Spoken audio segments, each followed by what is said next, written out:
Chiller ଥିଲା ଗୋଟେ ଜମି। ସେ ତା ଜମିରେ ଧାନ ଚାଷ କରିଥିଲା। ତା ଜମିରେ ଗୋଟେ ଚଢ଼େଇ ଆଉ ଗୋଟେ କାଉ କାମ କରୁଥିଲେ। ଚଢ଼େଇ ଥିଲା ଭାରି ପରିଶ୍ରମୀ। କାଉ ଯେତିକି କାମ କରୁନଥିଲା, ଚଢ଼େଇ ତାର 2 ଗୁଣ କାମ କରୁଥିଲା। ଏମିତି ଗୋଟେ ଦିନ, ଏ କ'ଣ ଚଢ଼େଇ, ତୁ ତ ସବୁ କାମ ସାରିଦେଲୁ। ମୋର ଆଜି କାମକୁ ଆସୁ ଆସୁ ଡେରି ହେଇଗଲା। ଚିଲ ଦିଦି ମତେ ଆଜି ଟଙ୍କାଟେ ବି ଦେବେନି। ଏବେ ମୁଁ କ'ଣ କରିବି? କାନ୍ଦନି କାଉ ଭଉଣୀ, ମୁଁ ଏକା ସବୁ କାମ କରିଛି। ଏକଥା ଚିଲ ଦିଦି ଜାଣିନାହାନ୍ତି। ମୁଁ କହିଦେବି ତୁମେ ବି ଅଧା କାମ କରିଛ। ଆଚ୍ଛା କାଉ ଭଉଣୀ, ଆଜି କାମକୁ ଆସୁ ଆସୁ ଏତେ ଡେରି କରିଦେଲ ଯେ? ଚଢ଼େଇ, ତୁ ତ ଜାଣିଛୁ ମୋ ସ୍ୱାମୀ କିଛି କାମ କରନ୍ତିନି। ମୁଁ ସକାଳୁ କହିଲି ଝିଅକୁ ଟିକେ ସ୍କୁଲରେ ଛାଡ଼ିଦେବା ପାଇଁ, ହେଲେ ସେ ମୋ କଥା ଶୁଣିଲେନି। ସେଥିପାଇଁ ମୁଁ ଆଜି ଝିଅକୁ ନେଇ ଆଗ ସ୍କୁଲରେ ଛାଡ଼ିଲି, ତାପରେ ଯାଇ ଏଠାକୁ ଆସିଲି। ଓ ବୁଝିଲି, ତୁମ ଝିଅକୁ ନେଇ ସ୍କୁଲରେ ଛାଡ଼ିଲ ବୋଲି ତୁମର ଡେରି ହେଇଗଲା। ହଉ, କିଛି କଥା ନାହିଁ। କାଉ ଭଉଣୀ, ଏତିକି କଥା ହେଇଥିବା। ଏଇ ସବୁ ଧାନ ନେଇ ମୁଁ ଆଗ ଚିଲ ଦିଦିଙ୍କ ପାଖରେ ପହଞ୍ଚେଇ ଦିଏ। ଆରେ ଚଢ଼େଇ, ତୁ ସକାଳୁ ଅନେକ କାମ କରିଛୁ। ଏବେ ସବୁ ଧାନ ବସ୍ତା ମତେ ଦେଇଦେ, ମୁଁ ନେଇ ଚିଲ ଦିଦିଙ୍କୁ ଦେଇଦେବି। ତୁ ଏ ଗଛ ମୂଳେ ବସି ଆରାମ କର। ଏମିତି କହି କାଉ ସବୁ ଧାନ ବସ୍ତା ନେଇ ଚିଲ ପାଖକୁ ଗଲା। ସେପଟେ ଚଢ଼େଇ ଗଛ ମୂଳେ ବସି ଆରାମ କଲା। ଆରେ କାଉ, ତୁ ସବୁ ଧାନ ବସ୍ତା ନେଇ ଆସିଲୁ, ଭଲ କରିଛୁ। ଆଚ୍ଛା, ଚଢ଼େଇ କୁଆଡ଼େ ଗଲା? ଚଢ଼େଇ କଥା କ'ଣ ଆଉ କହିବି ଚିଲ ଦିଦି, ସେ ଆଜି କାମକୁ ଅନେକ ଡେରିରେ ଆସିଲା। ଦିନ ସାରା କିଛି କାମ ନ କରି ଗଛ ତଳେ ବସି ଆରାମ କରୁଛି। ତା ମାନେ ତୁ ଆଜି ସବୁ କାମ ଏକା କରିଛୁ? ହଁ ଚିଲ ଦିଦି, ଧାନ କାଟିବା, ବସ୍ତାରେ ଭର୍ତ୍ତି କରିବା, ଏ ସବୁ କାମ ମୁଁ ଆଜି ଏକା କରିଛି। ଆଜି କ'ଣ, ମୁଁ ସବୁଦିନ ଏକା ହିଁ କାମ କରେ। ଚଢ଼େଇ କିଛି ବି କାମ ନ କରି ବସି ବସି ହିଁ ଟଙ୍କା ନିଏ। ସେ ଚଢ଼େଇର ଏତେ ସାହସ, କିଛି କାମ ନ କରି ମୋଠୁ ମାଗଣାରେ ଟଙ୍କା ନିଏ? ମିଟୁ, ଯା ଦେଖି ଆସିବୁ ଚଢ଼େଇ ଶୋଇଛି କି ନାହିଁ।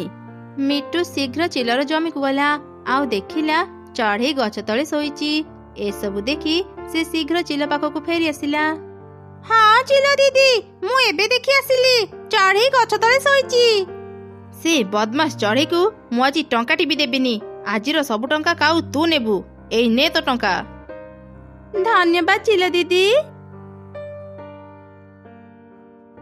କାଉ ଭଉଣୀ ଆସିଗଲ। ଏଇ ଗଛ ତଳେ ବସୁ ବସୁ ଆଖି ଲାଗିଗଲା, ଜାଣିପାରିଲିନି। ଆଚ୍ଛା ଚିଲ ଦିଦି ମତେ କେତେ ଟଙ୍କା ଦେଇଛନ୍ତି? ଚିଲ ଦିଦି କେବଳ ମତେ ହିଁ ଟଙ୍କା ଦେଇଛନ୍ତି। କେବଳ ତୁମକୁ କାହିଁକି ଟଙ୍କା ଦେଲେ? ମୋ ଟଙ୍କା କିଏ ଦେବ? ମୁଁ ଏତେ କଥା ଜାଣିନି। ତୁ ଯା, ନିଜେ ଯାଇ ଚିଲ ଦିଦିଙ୍କ ସହ କଥା ହେ।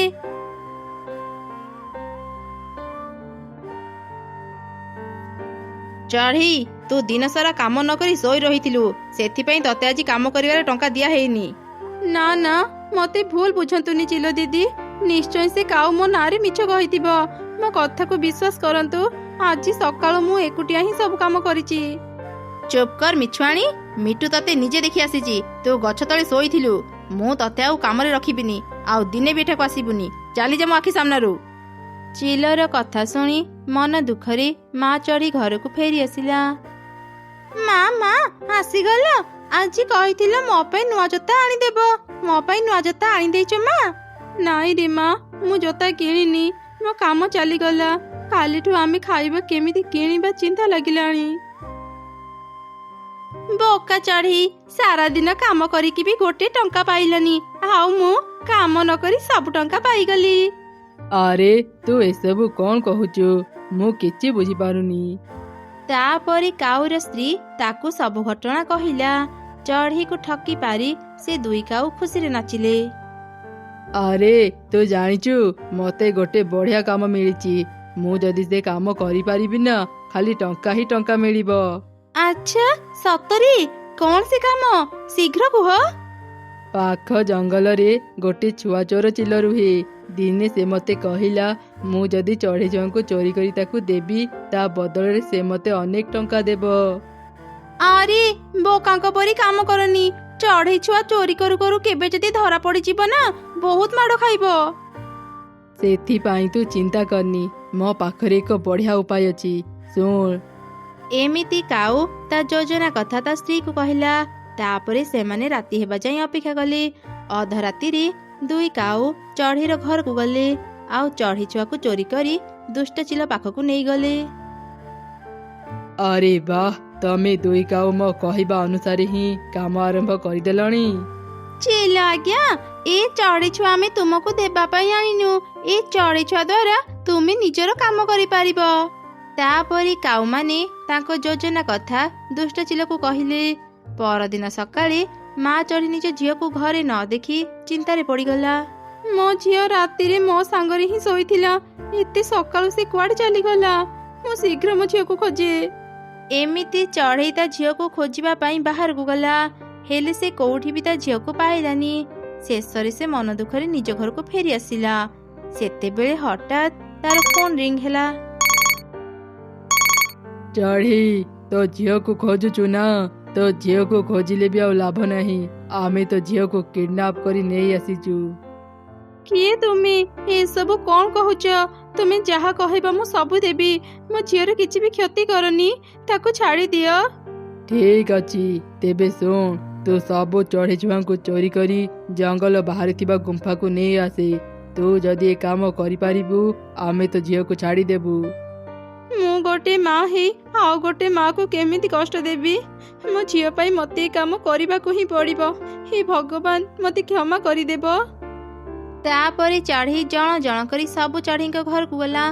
से चढ़ई छुआ मान को बेहोश करी तांको घरु नहीं आसिला। तापरे से समस्त को धरी जंगल बाहर थिबा गुंफा को गला। मु तुम कहबा अनुसार सब छुआ को किडनैप करी नहीं आसीची। दया करी एबे मते मो झील को फेरई दियो।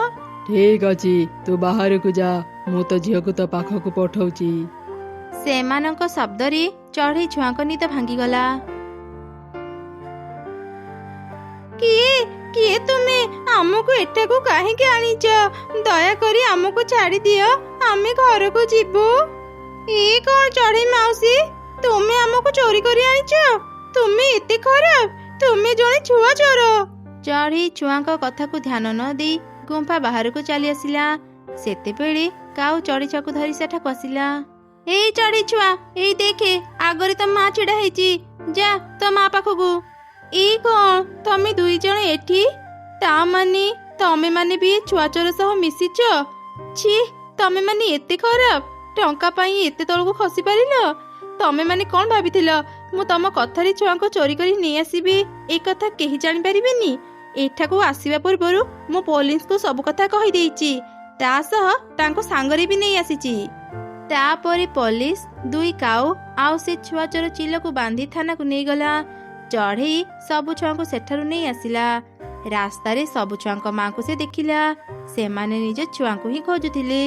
माँ चढ़ी शीघ्र तांको पाखो को जाई सेमानकु सब घटना कहिला, आउ तांको क्षमा भी मागिला। सबु कथा जानिला परे समस्ते चढ़ई को क्षमा करिदेले, आउ निज निज छुआ को धरी घर को चली गले। केते दिन परे जाई मु ए जंगल को आसिली। उड़ी उड़ी मते भारी भोक लागिलानी, हेले मु छोट थिबारु ए जाई परिशक्ति पाइनी। जादू करी मु खाइबा आनी पारिबिनी। एबे जंगल रे खाइबा केमिति जोगाड़ करिबी?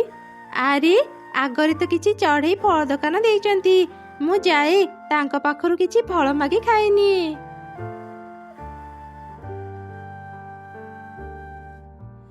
आंटी, तुम दुकान रे तो अनेक फल अछि, मते किछि खाइबा को दियंतु।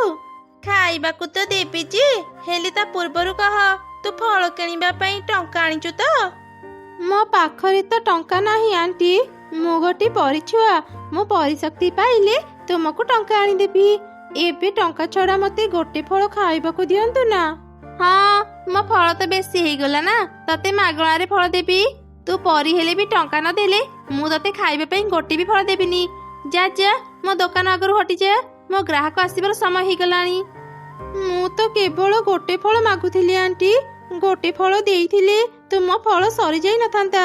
एते अहंकार भल नुह। तू एठू न जाई मते भाषण मारुचु, रह एबे तो कथा बुझुची। एमिति कही काऊ एक लाठी रे परी छुआ को अनेक पिटिला। सेही समय रे गोटे माँ चढ़ी सेठा को आसिला। कौन हेला काऊ, तू ए छोट झीओटी को एमिति मारुचु काहेकी? से तते गोटे फल खाइबा को मागिला बोली तू ताकू एते पिटिबू? मु काहाको पिटिबी न पिटिबी तते कौन सब पचारिकी करिबी? टंका छड़ा मु काहाको भी फल दिएनी, ଯିଏ ମାଗଣାରେ ଫଳ ଖାଇବାକୁ ଆସିବ ମୁଁ ତାକୁ ଏମିତି ପିଟିବି। ଛୋଟ ପରି ଝିଅ, ତୁ ଆଉ କାନ୍ଦେନି, ତୁ ମୋ ସାଙ୍ଗରେ ଆସେ। ମୁଁ ବି ଗୋଟେ ଫଳ ଦୋକାନ ଦେଇଛି, ତୁ ମୋ ପାଖରୁ ପେଟ ପୂରା ଫଳ ଖାଇପାରିବୁ। ହଁ ହଁ, ଯା ଯା, ତୋ ଦୋକାନର ସବୁ ଫଳ ୟାକୁ ଖାଇବା ପାଇଁ ଦେଇଦେ। ଏଇ କାରଣରୁ ତୁ ଆଜି ଯାଇ ଗରିବ ହେଇ ରହିଛୁ। ଏଇ ଫଳକୁ ନେଇ ତୁ ଏତେ ଅହଙ୍କାର କରୁଛୁ। ମୁଁ ଆଜି ତତେ ଅଭିଶାପ ଦେଉଛି, ଯୋଉ ଫଳ ପାଇଁ ତୁ ମତେ ଏତେ ପିଟିଲୁ ସେଇ ଫଳ ତୁ ବିକ୍ରି କରିପାରିବୁନି। ସବୁ ଫଳ ତୋର ପଚି ନଷ୍ଟ ହେଇଯିବ। ଏମିତି କହି ପରିଛୁଆ ଚଢ଼େଇ ସାଙ୍ଗରେ ତା ଦୋକାନକୁ ଗଲା। ଆରେ ପରିଝିଅ, ତୋର ଯେତେ ଇଚ୍ଛା ତୁ ଏଠୁ ଫଳ ନେଇ ଖା, ମୁଁ ତୋଠୁ ଟଙ୍କାଟେ ବି ନେବିନି। ସତରେ ଆଣ୍ଟି, ତୁମ ଆମ୍ବ ବହୁତ ମିଠା। ମତେ ଖାଇବାକୁ ଦେଇଥିବାରୁ ତୁମକୁ ଅନେକ ଅନେକ ଧନ୍ୟବାଦ। ତୁମେ ଯଦି ମତେ ଆଜି ଖାଇବାକୁ ଦେଇନଥାନ୍ତ ମୁଁ ବୋଧେ ଭୋକରେ ମରିଯାଇଥାନ୍ତି। ଭୋକର କଷ୍ଟ ମୁଁ ଜାଣେ ରେ ମା। ତତେ ଯେତେବେଳେ ବି ଭୋକ ଲାଗିବ ତୁ ମୋ ପାଖକୁ ଚାଲି ଆସିବୁ, ଆଉ ମନ ଭରି ଫଳ ଖାଇପାରିବୁ। ଆଚ୍ଛା ଠିକ ଅଛି ଆଣ୍ଟି, ମୁଁ ଏବେ ଯାଉଛି। ଏମିତି କହି ପରିଛୁଆ ସେଠାରୁ ଚାଲିଗଲା। ଚଢ଼େଇ ଫଳ ବିକ୍ରି କଲା। ସନ୍ଧ୍ୟାରେ ସେ ଘରକୁ ଫେରିଲା। ମାରେ, ଏଇ ନେ, ମୁଁ ଆଜି ତ ମନ ପସନ୍ଦର ଖାଇବା ଆଣି ଦେଇଛି। ସତ କହୁଛ ମା? ଚାଲ ଚାଲ, ଶୀଘ୍ର ଖାଇବା ବାଢିବା, ମତେ ଭାରି ଭୋକ ଲାଗିଲାଣି।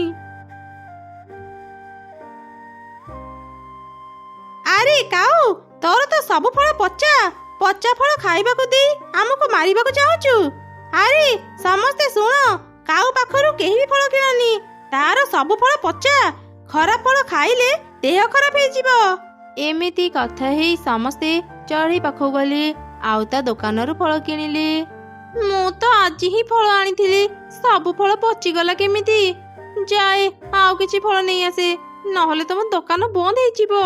ଏମିତି ଚିନ୍ତା କରି କାଉ ପୁଣି କିଛି ଭଲ ଫଳ ଆଣିଲା।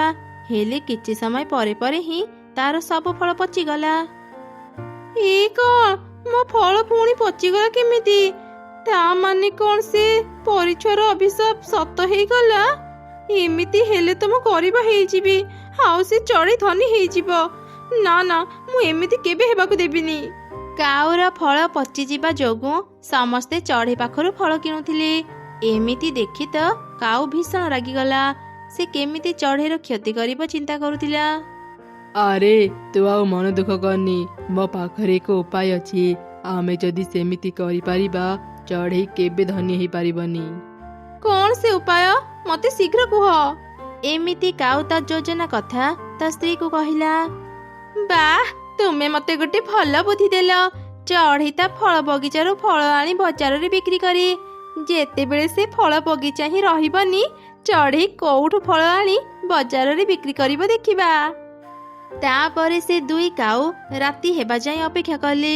ଅଧରାତିରେ ସେମାନେ ଗଛମାନଙ୍କୁ ମାରିବା ପାଇଁ ବିଷ ଔଷଧ ଧରି ଚଢ଼େଇର ଫଳ ବଗିଚାକୁ ଗଲେ। ଚଢ଼େଇର ସବୁ ଫଳ ଗଛରେ ସେମାନେ ବିଷ ଔଷଧ ଢାଳିଦେଲେ, ଯାଦ୍ୱାରା ସେଠାରେ ଥିବା ସବୁ ଫଳ ଗଛ ମରିଗଲେ। ପରଦିନ ସକାଳେ, ମାରେ, ମୋ ଝୁଡ଼ିଟା ଶୀଘ୍ର ଆଣିଦେ, ମୋ ଫଳ ତୋଳିବାକୁ ଯିବି। ମା, ଏଇ ଝୁଡ଼ି ନିଅ। ତାପରେ ମା ଚଢ଼େଇ ଫଳ ବଗିଚାକୁ ଗଲା। ନିଜ ଫଳ ଗଛ ଗୁଡାଙ୍କର ଦୃଶ୍ୟ ଦେଖି ତ ସେ ଅନେକ କାନ୍ଦିଲା। କିଏ ମୋର ଏତେ ବଡ଼ କ୍ଷତି କଲା? ଏବେ ମୁଁ ବଜାରରେ କଣ ବିକ୍ରି କରିବି? ମୋ ଘର କେମିତି ଚଳିବି? ମା ଚଢ଼େଇ ମନ ଦୁଃଖରେ ଆଉ କିଛି କାମ ଖୋଜୁଥିବା ସମୟରେ ସେ ପରିଛୁଆ ସହ ତାର ଦେଖା ହେଲା। ଆରେ ତୁମେ ତ ସେଇ ଆଣ୍ଟି ନା, ଯିଏ ମତେ ଫଳ ଖାଇବାକୁ ଦେଇଥିଲ। ତୁମର କଣ ହେଇଛି ଆଣ୍ଟି? ତୁମେ ଏମିତି ମନ ଦୁଃଖରେ ଅଛ? ହଁ ରେ ଝିଅ, ମୁଁ ସେଇ ଆଣ୍ଟି। ମୁଁ ବଡ଼ ବିପଦରେ ପଡ଼ି କାମ ଖୋଜୁଛି। ହରେ ଝିଅ, ଏଇ ଭିତରେ ତୁ ଏତେ ବଡ଼ ହେଇଗଲୁଣି? ଚଢ଼େଇ ପରିଛୁଆକୁ ସବୁ ଘଟଣା କହିଲା। ଓ ଏଇ କଥା, ତୁମେ ଜମା ବି ମନ ଦୁଃଖ କରନି। ମୁଁ ଏବେ ବଡ଼ ହେବାରୁ ମୋ ଯାଦୁ ଶକ୍ତି ପାଇଯାଇଛି। ତୁମେ ଏବେ ଘରକୁ ଚାଲିଯାଅ। ତୁମ ଘର ପାଖରେ ହିଁ ଏକ ଗୋଲାପ ଘର ଥିବ। ସେଇ ଗୋଲାପ ଘର ତୁମକୁ ସବୁ ବିପଦ ସମୟରେ ସାହାଯ୍ୟ କରିବ। ତୁମେ ଯାହା ବି ସେ ଗୋଲାପ ଘରକୁ ମାଗିବ ସେ ତୁମକୁ ସବୁ ଦେବ। ହେଲେ ହଁ, କେବେ ବି ସେ ଘର ଭିତରକୁ ଯିବନି। ସେ ଘର ଖରାପ ଚଢ଼େଇ ମାନଙ୍କୁ ନିଜ ଭିତରକୁ ନେଇ ଶାସ୍ତି ଦିଏ। ଧୀରେ ଧୀରେ ଏକଥା ଜାଣିପାରିବ। ଠିକ ଅଛି ଝିଅ, ତତେ ଅନେକ ଅନେକ ଧନ୍ୟବାଦ। ତାପରେ ମା ଚଢ଼େଇ ନିଜ ଘରକୁ ଫେରି ଆସିଲା। ସେ ଦେଖିଲା ତା ଘର ପାଖରେ ହିଁ ଏକ ସୁନ୍ଦର ଗୋଲାପ ଘର ଅଛି। ମା ଆସିଗଲ, ଏଇ ଦେଖ ଆମ ଘର ପାଖରେ ଏକ ଗୋଲାପ ଘର ଅଛି। ଏଇ ଗୋଲାପ ଘର ଏଠାକୁ କେମିତି ଆସିଲା ମୁଁ ତ କିଛି ବୁଝିପାରୁନି। ତାପରେ ମା ଚଢ଼େଇ ତା ଝିଅକୁ ସବୁ ଘଟଣା କହିଲା। ଯେତେବେଳେ ବି ତାଙ୍କର କିଛି ଦରକାର ହେଉଥିଲା ସେମାନେ ଗୋଲାପ ଘରକୁ ମାଗୁଥିଲେ। ଗୋଲାପ ଘର ବି ସେମାନଙ୍କୁ ସେସବୁ ଦେଇ ସାହାଯ୍ୟ କରୁଥିଲା। ଧୀରେ ଧୀରେ ଏକଥା ଦୁଇ କାଉ ବି ଜାଣିବାକୁ ପାଇଲେ। ତାଙ୍କ ମନରେ ଲୋଭ ଆସିଲା। ଆରେ ଶୁଣୁଛ, ମୁଁ ଶୁଣିବାକୁ ପାଇଲି ଚଢ଼େଇ ଗୋଟେ ସାହାଯ୍ୟକାରୀ ଗୋଲାପ ଘର ପାଇଛି। ସେ ଗୋଲାପ ଘରକୁ ଯାହା ବି ମାଗୁଛି ଗୋଲାପ ଘର ତାକୁ ସବୁ କିଛି ଦେଉଛି। ଚାଲ ଆମେ ଆଜି ହିଁ ଚଢ଼େଇର ସେ ଗୋଲାପ ଘରକୁ ଚୋରି କରି ନେଇ ଆସିବା। ତାପରେ ସେ ଗୋଲାପ ଘରକୁ ଅନେକ ଧନରତ୍ନ ମାଗିବା। ଏମିତି କଥା ହେଇ ଦୁଇ କାଉ ରାତିରେ ଗୋଲାପ ଘର ଚୋରି କରିବାକୁ ଗଲେ। ଯେମିତି ସେମାନେ ଗୋଲାପ ଘରେ ହାତ ଦେଲେ ଗୋଲାପ ଘର ସେମାନଙ୍କୁ ନିଜ ଭିତରକୁ ଟାଣି ନେଲା। ଦୁଇ କାଉ ଯେତେ ଚେଷ୍ଟା କଲେ ବି ସେ ଘର ଭିତରୁ ବାହାରି ପାରିଲେନି। ଏମିତି ସେ ଦୁଇ କାଉଙ୍କର ଅନ୍ତ ହେଲା। ସେପଟେ ଏ ସବୁ କିଛି ନ ଜାଣି ମା ଚଢ଼େଇ ଆଉ ତାର ଝିଅ ଗୋଲାପ ଘର ପାଇ ସୁଖରେ ଦିନ ବିତେଇଲେ।